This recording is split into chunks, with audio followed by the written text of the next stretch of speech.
cousin Charlie, qui est le plus français de nos cousins américains. Bon, un seul absent de la famille, c'est notre petit Isaac, qui fait ses études en Allemagne, mais qui est avec nous par la pensée. Et par la pensée, n'oublions pas Paco et Jean-Luc qui veillent sur nous. Merci.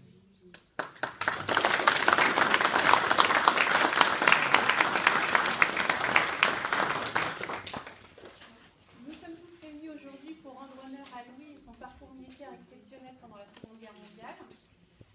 Cette cérémonie va se dérouler en 2 temps. Donc, tout d'abord, le général va procéder à la remise officielle de la médaille de la Légion d'honneur et retracer le parcours militaire de Louis pendant ces années de guerre. Et puis, je vous raconterai quelques anecdotes qui ont jalonné cette période de sa vie.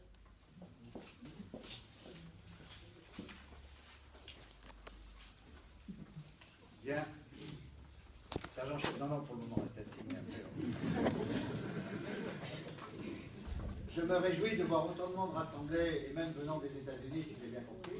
Et avec Charlie, c'est quand même un terme qui aujourd'hui est assez à la mode. Hein, pour participer à l'hommage que la nation, parce que c'est la nation, qui rend à Louis Jourdan pour ses actions héroïques au cours de la Seconde Guerre mondiale. Alors effectivement, comme moi, je pense que vous pouvez vous demander pourquoi il a fallu attendre si longtemps pour lui voir attribuer cette Légion d'honneur.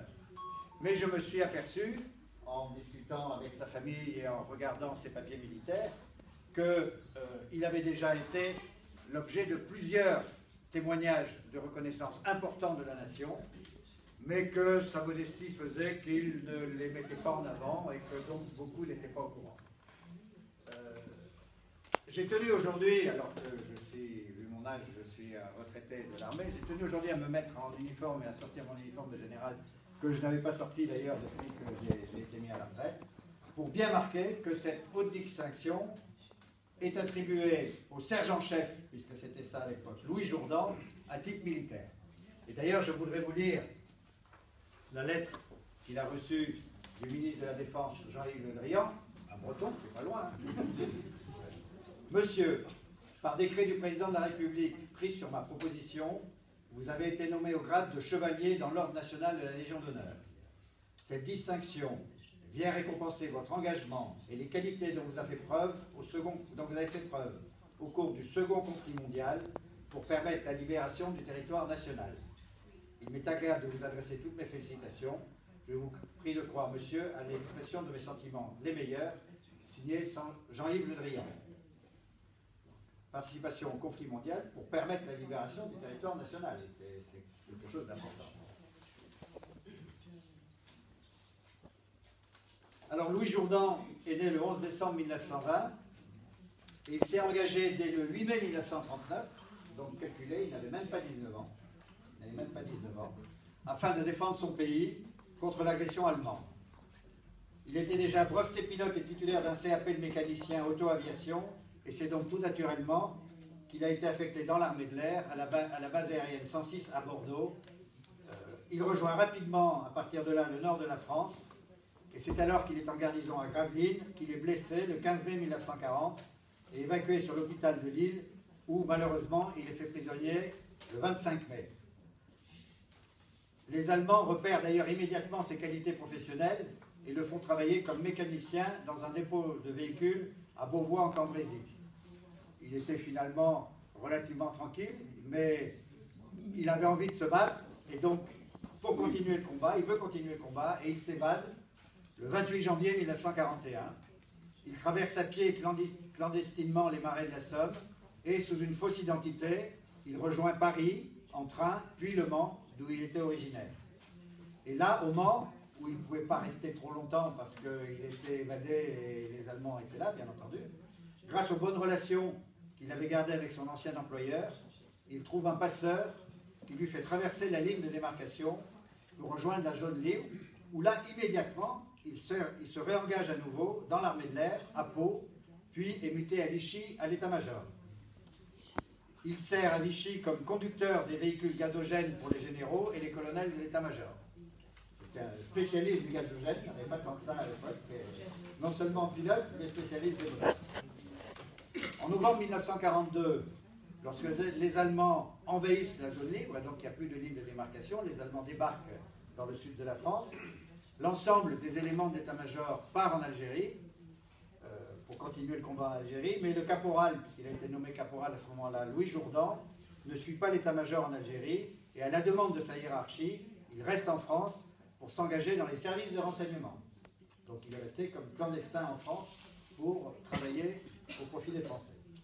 Je vais d'ailleurs vous lire la note qui a été faite un peu plus tard, le 23 mai 1914, par le secrétaire général du bureau de gestion de la Légion d'honneur. Je vais la trouver. Vous avez vu celle-là. Ah, voilà, ça. Note au sujet de M. Louis Jourdan, sergent-chef d'aviation, engagé au mois de mai 1942 par les services de renseignement de l'aviation française. M. Louis Jourdan s'est occupé pendant les premiers mois de tous les services de transport du service de renseignement. Lors du déplacement du service de renseignement en Afrique du Nord le 7 novembre 1942, M. Louis Jourdan, sur l'ordre de ses chefs, resta en France, malgré son grand désir d'aller servir la cause des armées alliées en Afrique du Nord. De cette époque au 6 mars 1944, il rendit les plus grands services au service de renseignement. C'est sans arrêt qu'il transporte de Vichy à Marseille, Toulouse, Narbonne, Paris, Rennes, Laon, Compiègne, Troyes, des valises chargées de postes de radio, d'armes et de renseignements. Et là, il prenait de gros risques en circulant comme ça partout en France.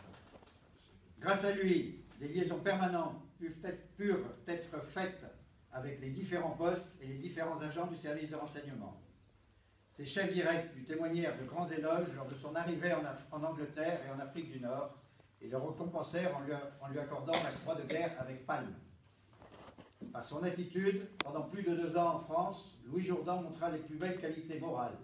Il est digne, maintenant que les hostilités sont terminées, ça c'était à la fin de la guerre, et qu'il a fait ses preuves d'occuper un poste de toute confiance. C'était signé M. Meyer. Donc le caporal Louis Jourdan a été nommé sergent en février 1944, et en mars de la même année, il reçoit l'ordre de rejoindre l'Angleterre, après avoir fait toutes ces actions de résistance et de renseignement en France, où, et je le fais rapide, parce que ça a été des vraies aventures, après un passage à Londres, il embarque à Glasgow pour Oran.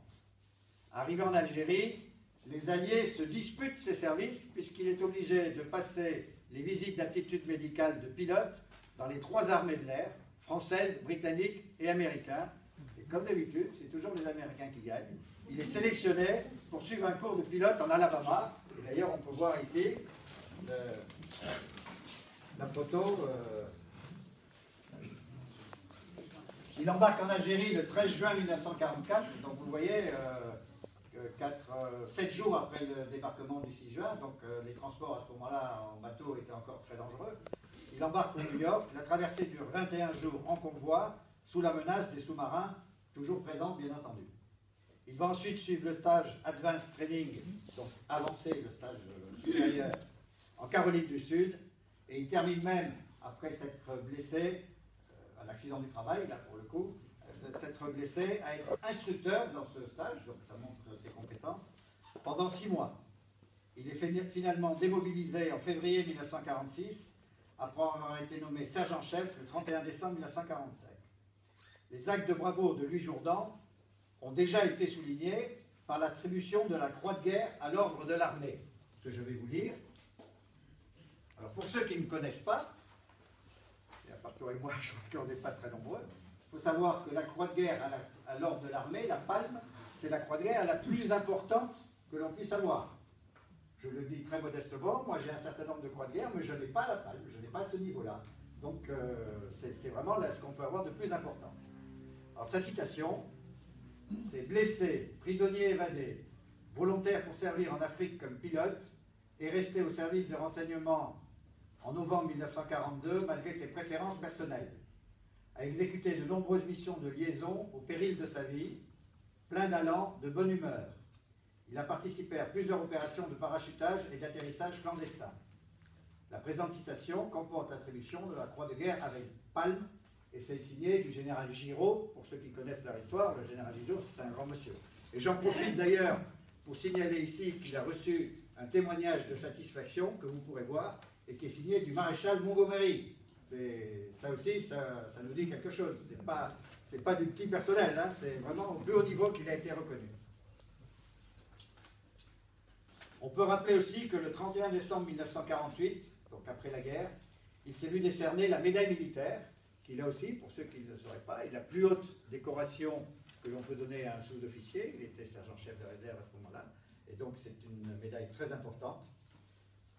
Et aujourd'hui, donc, la nation rappelle encore, et je le répète, il en est temps, mais nous sommes ravis d'être tous à côté de lui pour le faire, les mérites éminents du sergent-chef Jourdan, en lui attribuant le premier des ordres nationaux, la Légion d'honneur.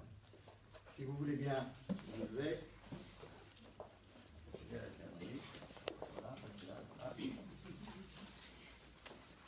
Louis Jourdan, au nom du président de la République et en vertu des pouvoirs qui nous sont conférés, nous vous faisons chevalier de l'ordre national de la Légion d'honneur.